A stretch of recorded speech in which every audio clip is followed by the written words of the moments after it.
کہتے ہیں جی ماں باپ بچے کے داڑھی کے اوپر اعتراض کریں، ایک بات یاد رکھو، داڑھی نہ رکھنا گناہ ہے، بار بار داڑھی منڈانا گناہ کبیرہ ہے، آدمی فاسق و فاجر ہو جاتا ہے۔ فاسق کا معنی حد سے نکلنے والا، اور فاجر یعنی اپنے اس گناہ کو ساری دنیا کے سامنے کلین شیو رہ کے بڑا فخر کرتا ہے، لیکن گناہگار ہوتا ہے، کافر نہیں ہوتا۔ لیکن اگر کوئی آدمی داڑھی پہ اعتراض کرے کہ مجھے داڑھی بری لگتی ہے، یا بیوی اعتراض کرے تیری داڑھی مجھے بڑی گندی لگتی ہے، وہ کافر ہو جاتی ہے، نکاح بھی اسی وقت ٹوٹ گیا۔ اب اس کو چھٹی دو، وہ جا کے کوئی کلین شیو ڈھونڈے اور تم کوئی مسلمان لڑکی تلاش کرو۔ اعتراض اور سنت محمد مصطفیٰ پر، داڑھی تو بڑی چیز ہے۔ علماء دیوبند نے لکھا ہے مدینے کی کھجی کو کوئی کھجڑی کہہ دے تب بھی کافر ہو جاتا ہے کہ اس نے توہین کی ہے محمد مصطفیٰ کے شہر۔ داڑھی کو تم نے کوئی مذاق سمجھا ہوا ہے؟ باقی تمہاری مرضی ہے، بیوی کو راضی کرو یا محمد مصطفیٰ کو راضی کرو۔ بات بڑی خطرے کی ہے۔ حضور کے سامنے ایک آدمی آیا، اس کی داڑھی منڈی ہوئی تھی، مونچھیں بڑی بڑی تھی، حضور نے منہ پھیر دیا۔ تو اس لیے علماء فرماتے ہیں کہ شاید شفاعت کے وقت بھی حضور منہ نہ پھیر لیں، پھر ہم کہاں جائیں گے؟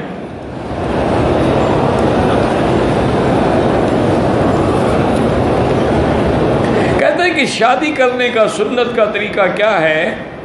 سنت طریقہ میرا بھائی یہی ہوتا ہے کہ آدمی خطبہ ہو، گواہ ہوں، ایجاب و قبول ہو، لڑکی بھی راضی، اس کے اولیاء بھی راضی، حق المہر مقرر کی جائے اور وہ ایجاب و قبول کرا دے، بس اس کی وہ بیوی ہو گئی۔ باقی ایک دن بعد، 2 دن بعد خاوند کو اللہ جتنی توفیق دے وہ ولیمہ کر دے، چاہے ایک دیگ پکا کے کھلا دے، چاہے حتیٰ کہ ایک دفعہ تو حضور نے اپنا ولیمہ یوں کیا، آپ نے شادی فرمائی تو تمام صحابہ سے کہا کہ ظہر کے وقت جس کے گھر میں جو بھی پکا ہو لے آؤ، تو سارے کچھ ستو لے آئے، کوئی کھجور لے آئے، کوئی بیچارے دال لے آئے، کوئی سوکھی روٹی لے آئے، کوئی لسی لے آئے، کوئی زیتون لے آئے، وہ سارا دسترخوان پہ بیٹھ کے کھا، فرمایا یہ میری شادی کا کھانا تھا، میری شادی ہوئی ہے۔ سنت تو یوں بھی ہوتی ہے جناب، اور اگر ناک اونچی کرنی ہے تو پھر ساری زندگی بھیک مانگتے رہو کہ ناک نہ کٹ جائے، ناک اونچی۔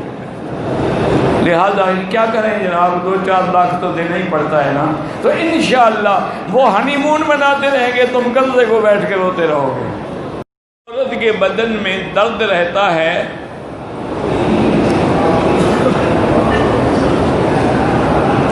کہتے ہیں کہ اگر وہ روزہ رکھیں تو ٹھیک ہو جاتی ہے۔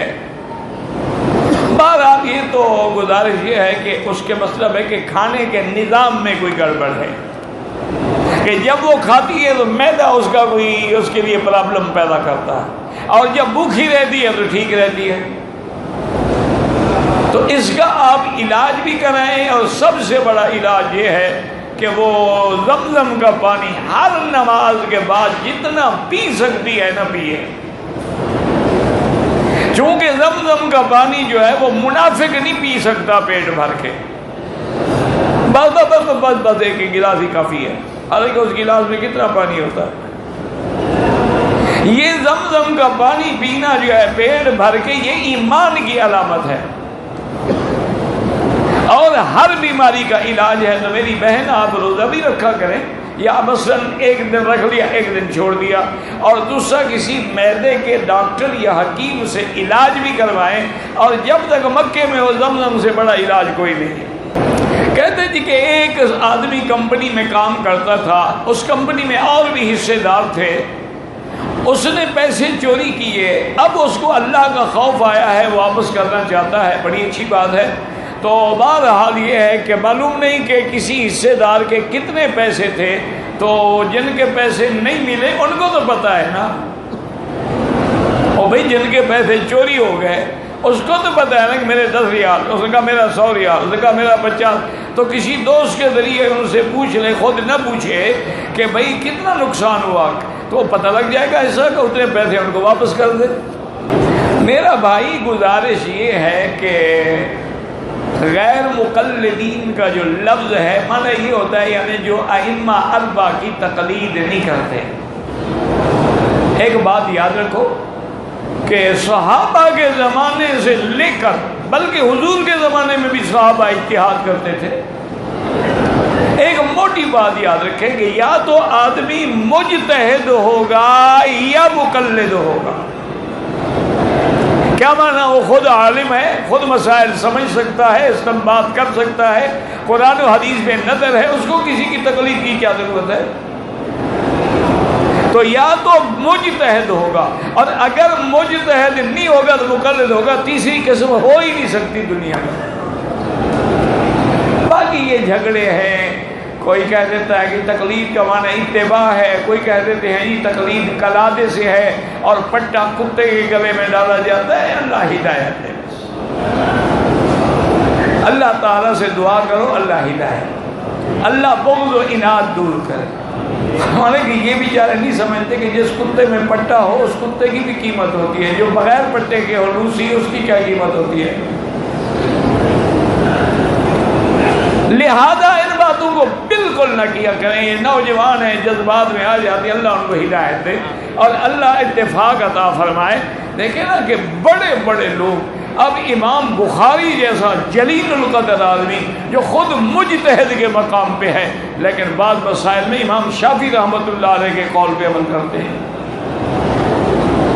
اسی طرح جو نواب صدیق حسن خان تھے، بہت بڑے عالم بھی تھے اور اہل حدیث علماء میں سے تھے. انہوں نے کتاب لکھی الحتہ، اس میں انہوں نے لکھا ہے کہ یہ 6 کے 6 محدثین جو ہیں، بخاری، مسلم، ابن ماجہ، ابی داؤد، نسائی، یہ سب کے سب کسی نہ کسی امام کے تقلید کرتے ہیں. اس کے بغیر میرا بھائی حل ہی کوئی نہیں. ابھی آپ نماز پڑھیں گے ایک امام کے پیچھے جو کھڑے ہیں، یہ تقلید نہیں تو کیا ہے؟ جب وہ جھکے گا تم جھکو گے، جب اٹھے گا تو اٹھو گے، اور جب سجدے میں جائے گا سجدے میں. یہی تو سکھایا جاتا ہے ہمیں کہ کسی ایک کے پیچھے چلنا ہے. وہ ایک بڑا مشہور واقعہ ہے نا، مولانا ثناء اللہ امرسری تھے، اللہ رحمت فرمائے، اہل حدیث کے بڑے علماء میں سے تھے، بڑے بڑے لوگ تھے. ان کی علامہ اقبال سے بڑی دوستی تھی. اچھا، کٹھے بیٹھ کے حکا شکا بھی پیتے تھے. ہندوستان کے علماء میں یہ ایک بات تھی، حکا پیتے تھے. بعض پان کھاتے تھے، بعض حکا پیتے تھے.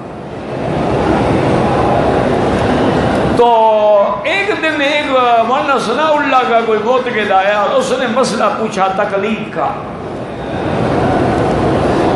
تو مولانا ثناء اللہ نے جناب کوئی تقریباً آدھا گھنٹہ تقلید کے خلاف دلائل دیے کہ تقلید نہیں ہونی چاہیے، تقلید نہیں ہونی چاہیے، اور دلائل دے دے کے جب آدھے گھنٹے کے بعد بات ختم کی تو اقبال کی طرف دیکھا اور فرمایا کہ علامہ اقبال، یہ تقریر میں نے اس جاہل کے لیے نہیں کی ہے، اس کو تو کچھ سمجھ ہی نہیں آئے گا، میں نے تیرے لیے کی ہے تاکہ تجھے تقلید کا مسئلہ سمجھ آ جائے.